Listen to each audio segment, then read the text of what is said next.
คลิปนี้จะมาเอาจอห์นสันลีเจนด์ตัวสุดท้ายครบ14ตัวพอดีเฮามีแต้มอยู่แล้วประมาณ100กว่าแต้ม110แต้มนี่แหละมาเบิ่งน้ำกันว่า90แต้มที่เหลือจะใส่เพชรทั้งหมดจากเพชรก็เฮามีเพชรทอง300ไปเพชรแล้วก็ขวดน้ำยาอีกประมาณ8-9ขวดเพชรเฮามี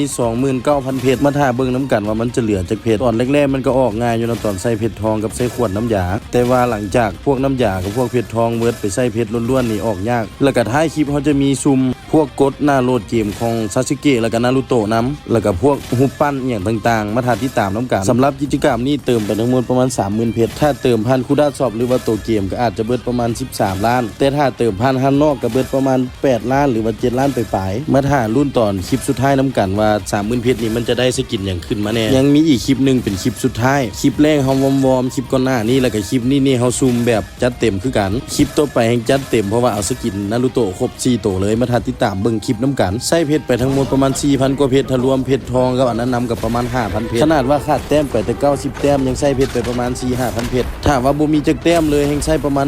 12,000-15,000 เพชรจึงได้สกินลีเจนด์1ตัวปัจจุบันลีเจนด์เฮาก็ถือว่าครบ14ตัวเรียบร้อยเนาะอัลฟาจอห์นสันนี่ยังเอาครบหมดเรียบร้อยต่อไปเฮาจะมาซุ่มเป็นเอฟเฟกต์กดของนารูโตะแล้วก็ซาสึเกะแล้วก็ฮุบปั้นของกบปัจจุบันยอดรวมทั้งหมดตั้งแต่เติมมานี่ทะลุไป300ล้านเรียบร้อยลินมา8ปีปลายเกือบเข้า9ปีคันเอามาเฉลี่ยตั้งแต่ตอนเติมแรกๆก็บ่แพงตะกี้เพชรมันถูกปัจจุบันเพชรมันแพงแต่สำหรับไผสิเติมแนะนำเอาไปซื้ออันอื่นดีกว่าแต่สำหรับเฮาบ่ได้รอบ่ได้เที่ยวกันเลยเอามาเติมลินเดือนนึงก็บ่ได้หลายเฉลี่ยเดือนละล้าน2ล้านสูงสุดก็3ล้านแต่ว่าจะเติมนักแต่กิจกรรมใหญ่ๆแบบนี้มาเฮาจังเติมนักพวกฮูปปั้นนี่ออกง่ายอยู่เนาะได้นารูโตะมาแล้วมาติดตามเบิ่งนํกันว่า 7,000 กว่าเพชรเฮามันจะได้จากฮูปปั้นและจากอันกดแล้วก็จะได้ฮูปปั้นอันตกกบน้ำบ่มาถ้าติดตามนํกันเว้าปุ๊บก็มาปราบพอดีได้คัมภีร์มาแลกซาสึเกะโมเมนต์สกินซาสึเกะเด้อมันเป็นวาร์ปหน้าเข้าเกมของซาสึเกะซื่อๆซูมอีกบาทนึงก็สามารถแลกของนารูโตะได้ต่อเลยเนาะเพราะว่าแต้มมันครบ800เรียบร้อยต่อไปก็มาซุ่มเอาฮุบปั้นกบถ้าเพชรบ่พอก็ถ้าตัวฟรีมันมาเนาะมันใช้